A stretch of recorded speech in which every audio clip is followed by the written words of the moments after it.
In this video, we are going to use descriptive statistics to understand data. Descriptive statistics provides a set of tools to analyze data. The, the tools that are provided by the descriptive statistics includes a set of measures such as centrality measure, then deciles and percentiles, then measures for variations, which includes the range variance and the standard deviation. And the objective of this set of tools is to provide it measures, it characterizes the properties of a data set.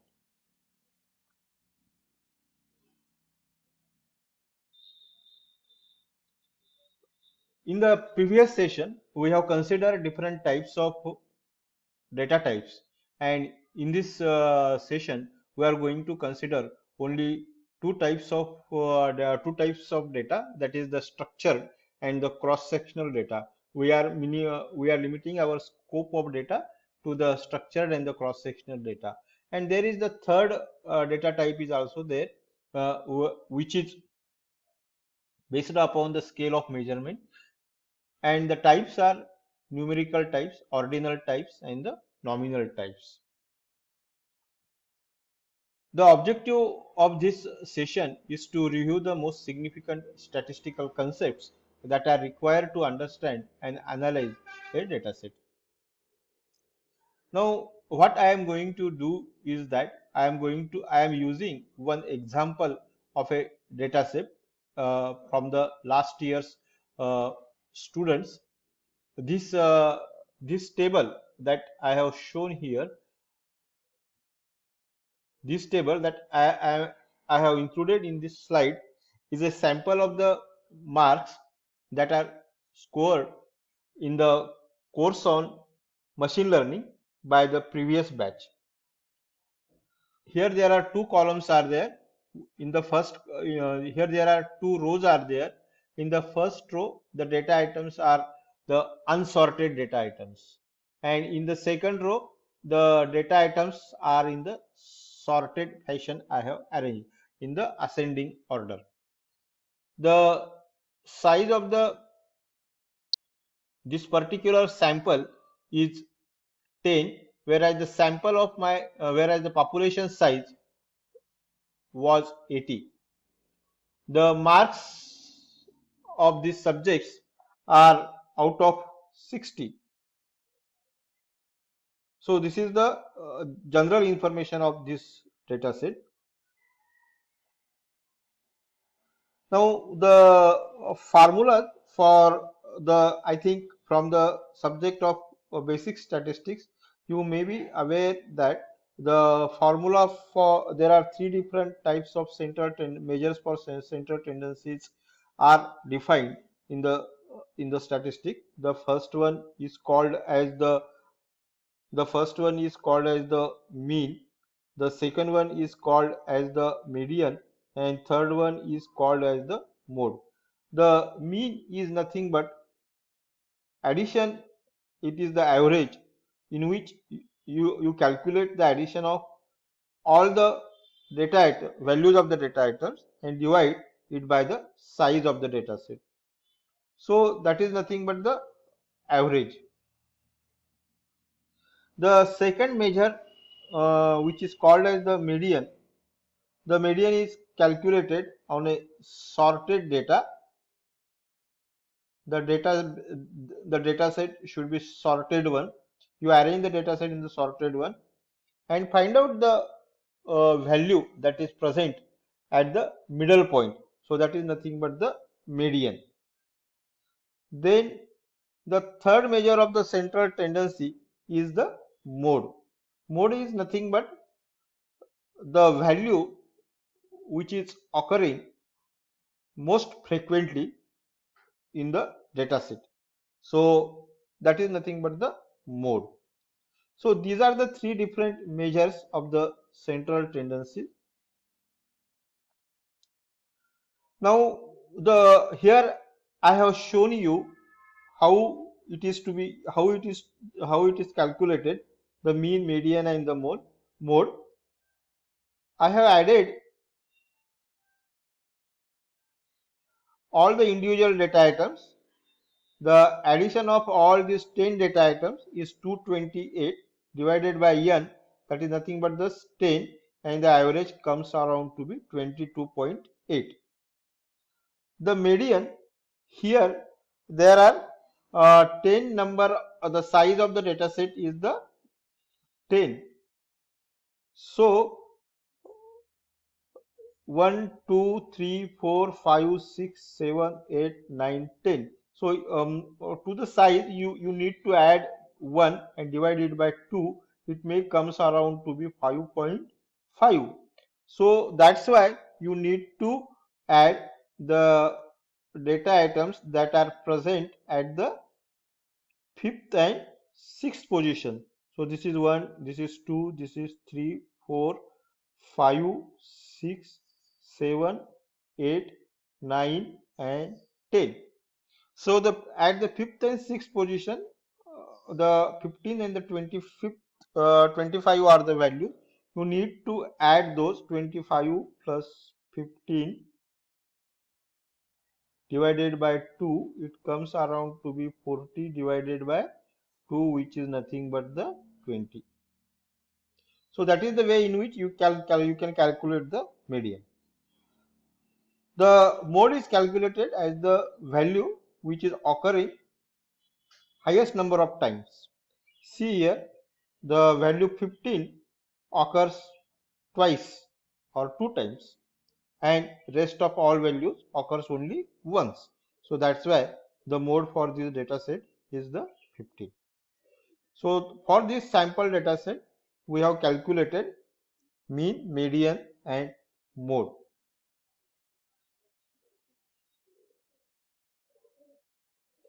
Now another property of the data set that is frequently used is the decile and quartile and the interquartile distance. The decile and the quartiles divides the decile and quartiles divide or partitions the data set into equal segments. Suppose this is the complete data set. Then this data set is equally partitioned.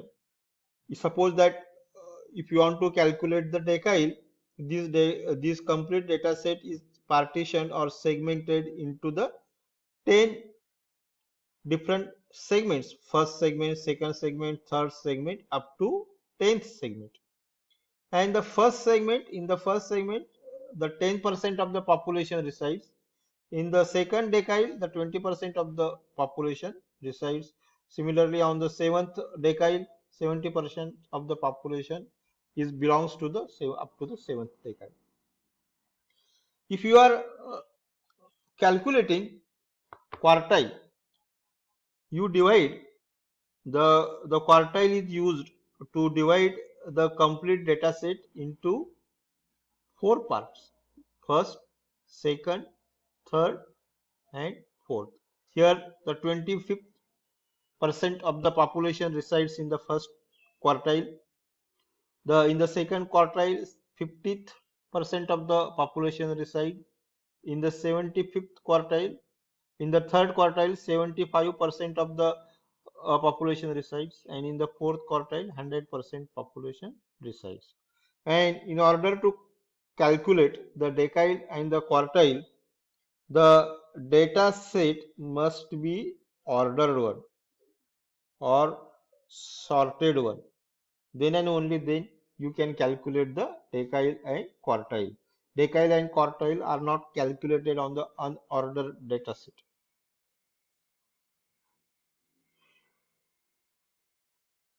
Now here I am giving the formulas to calculate the how the decile and the quartile is calculated. Suppose that you want to calculate the first quartile. The formula for the first quartile is 10 multiplied by n plus 1, whereas n is the size of the data set divided by the 100. That's why 0.1 in the bracket n plus 1, n is the size of the data set. Suppose that you want to calculate the second decile. How you will calculate? 20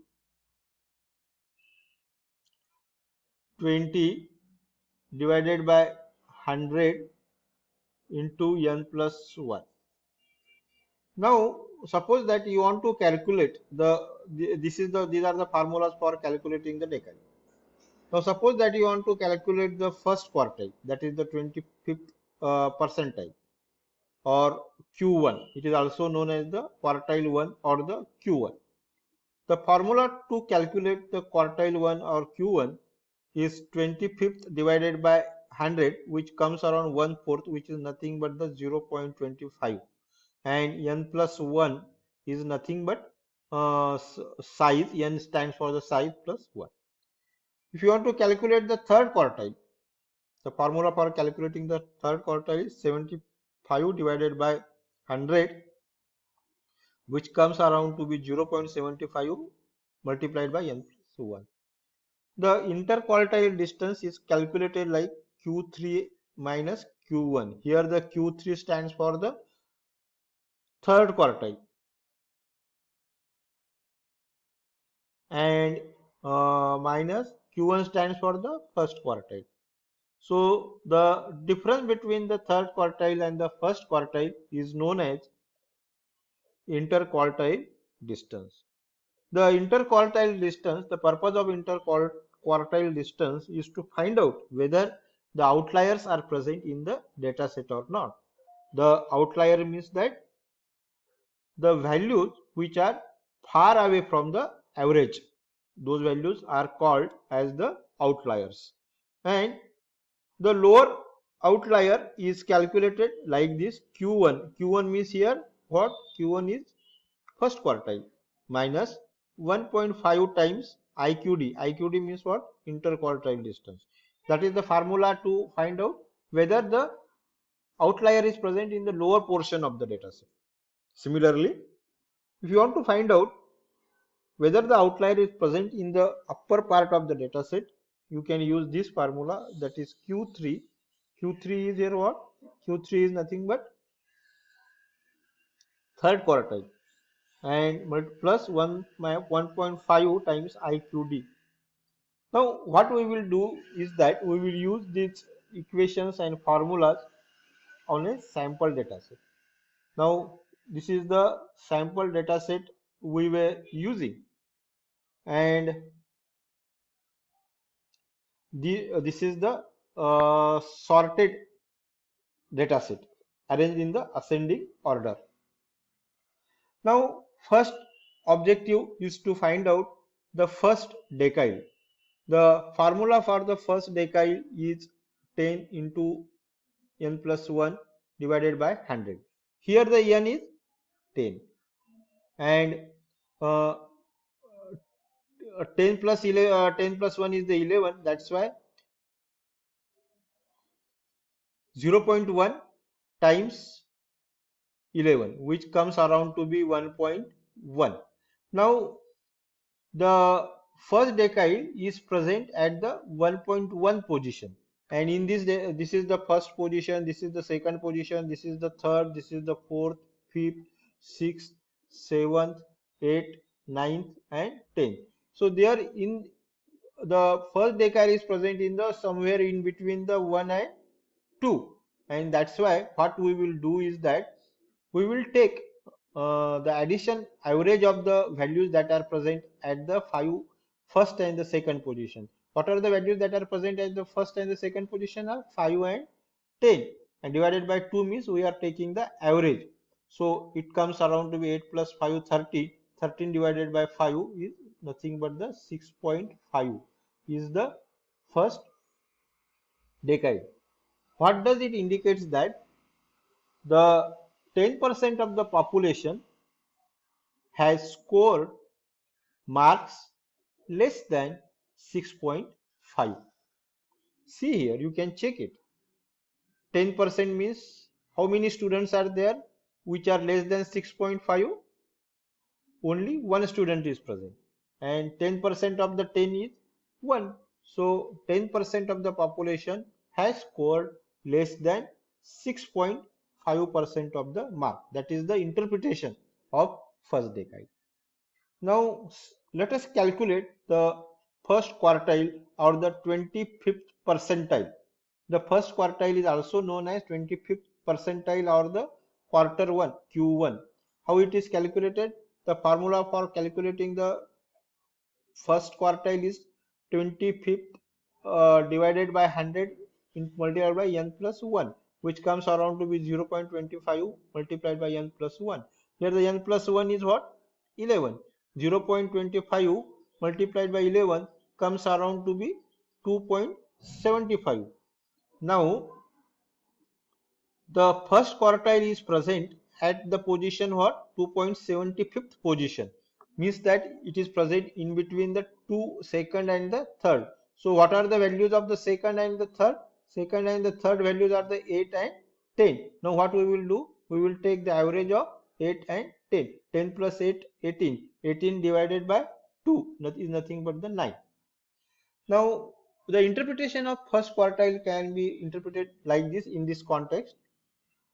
25% percentage of the student has scored less than 9 marks. See here, how many students have scored less than 9 marks? 2. 2 is nothing but the 25% of the 10.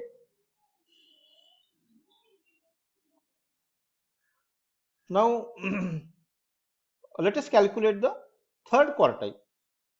The formula for third quartile is like this: 75 multiplied by n plus 1 divided by 100, which is nothing but 0.75 multiplied by n plus 1. Here the n plus 1 is the 11. 0.75 plus 11 means 8.25.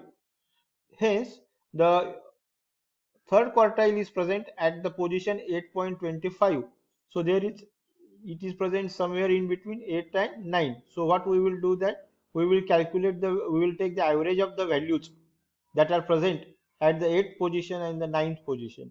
So values that are present at the 8th position is 35 and the value that is present at the 9th position is the 40. So 40 plus 35 comes around to be 75.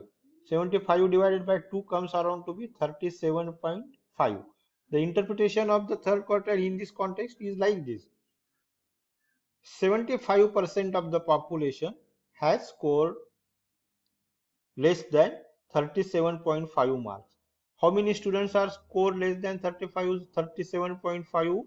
8 students, which are nothing but the below 75% of the students. Now interquartile distance is calculated like this: Q3 minus Q1. What is our value of Q3? Q3 value was 37.5 minus Q1 is the 9. So difference is 28.5 is our interquartile distance for this particular example. Now we will calculate the lower quartile. Lower quartile is calculated like this: Q1 minus 1.5 star IQD. IQD means interquartile distance. Now our Q1 is 9. 1.5 times our IQD is 28.5. So 28.5, which comes around to be minus 33.75. So is there any value in our data set which is less than minus 33.75? No. So in our data set there is no outlier is present. The lower interquartile distance is basically used to identify whether there are outliers are present in the data set or not. Now let us calculate the upper outlier. How the upper outlier is calculated? Upper outlier is calculated Q3 plus 1.5 times IQD. Our Q3 is 37.5 plus 1.5 times star 28.5. 28.5 is our IQD. So our upper quartile is 80.25. Is there any value in our data set which is greater than 80.25? No. Our highest data value that is present in our data set is the 45. So that's why in our data set there is no lower outlier is present and no higher outlier is present.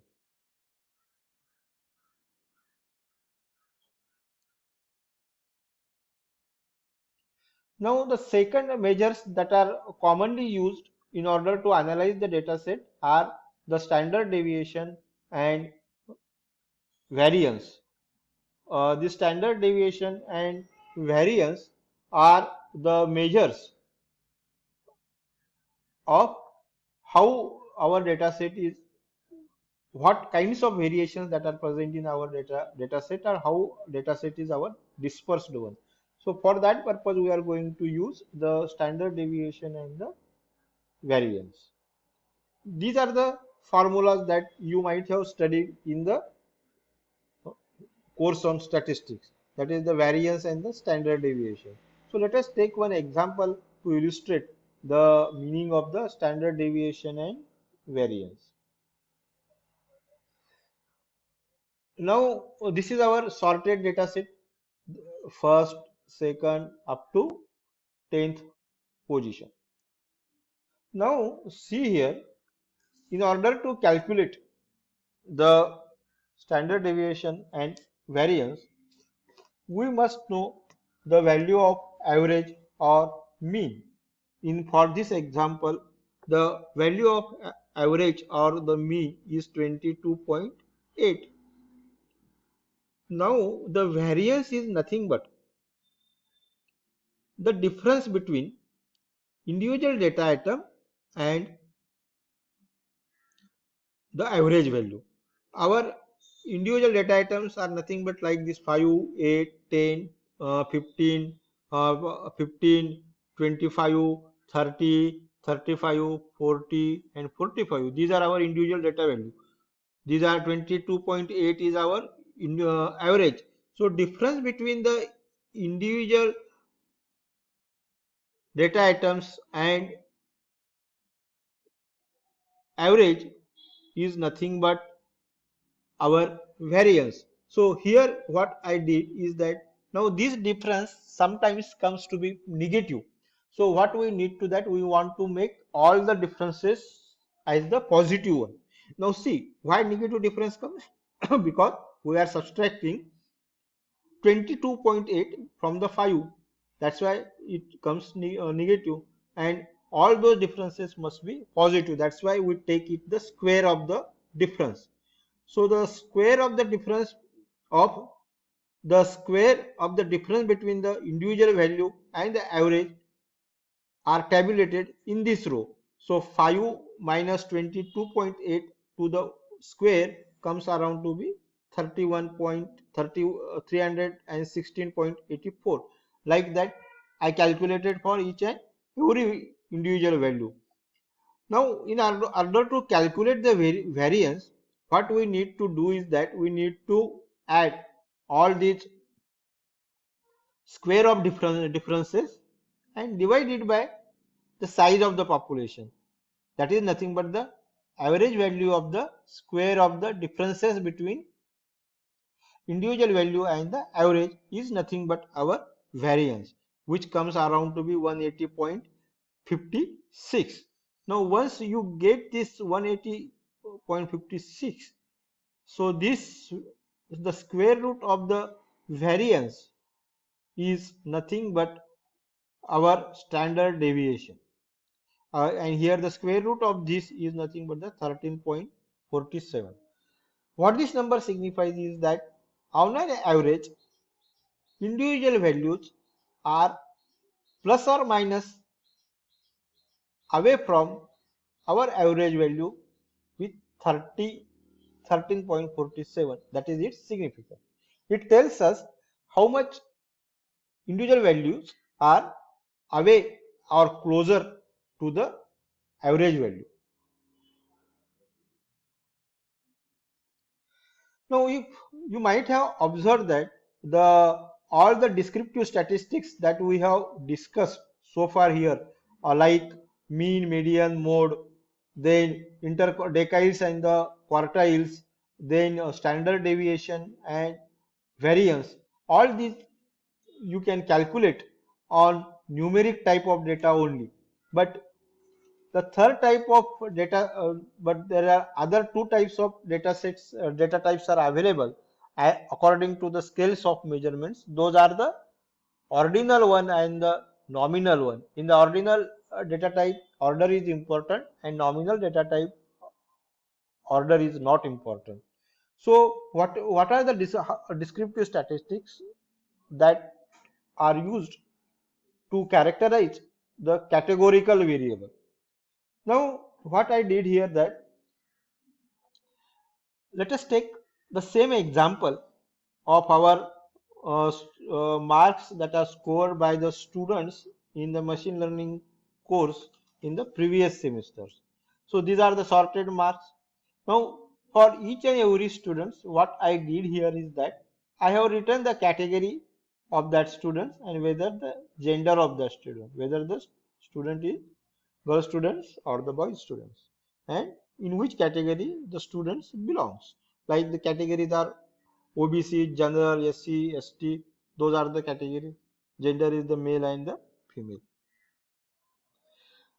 Now, all these are the ordinal. Which types of variable, category and the genders, are the nominal variables. They are not the ordinal variables. Their order is not important. So these ordinal variables, in order to describe the ordinal or the categorical variable, the properties that are used to characterize the ordinal variables are unique, top and frequency. Unique, top, frequency and the count are the properties that are used to characterize the non-numerical data types, which are ordinal one and nominal one.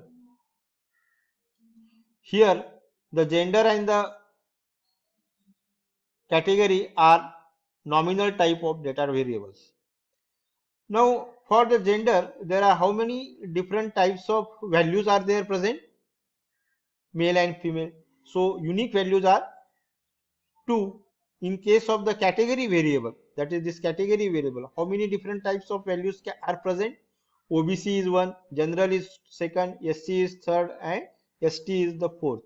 General, these are the 4 types of values that are present. So that's why the unique 4 values are present for the category variable.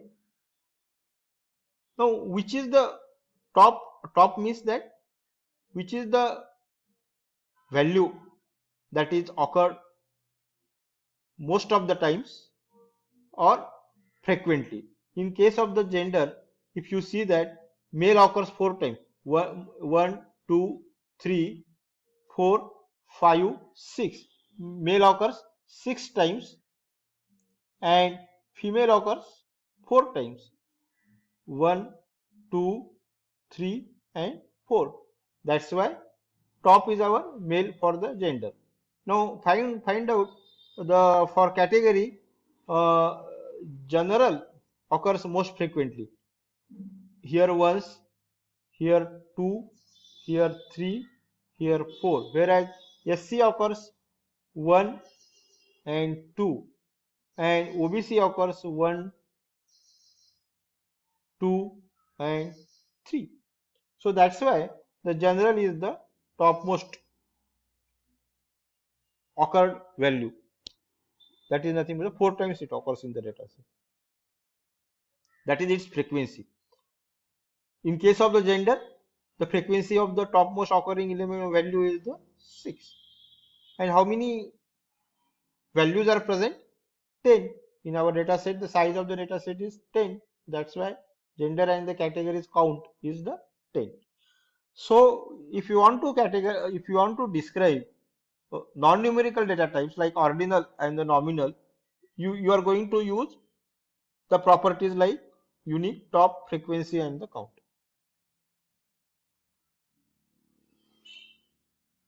So to summarize, the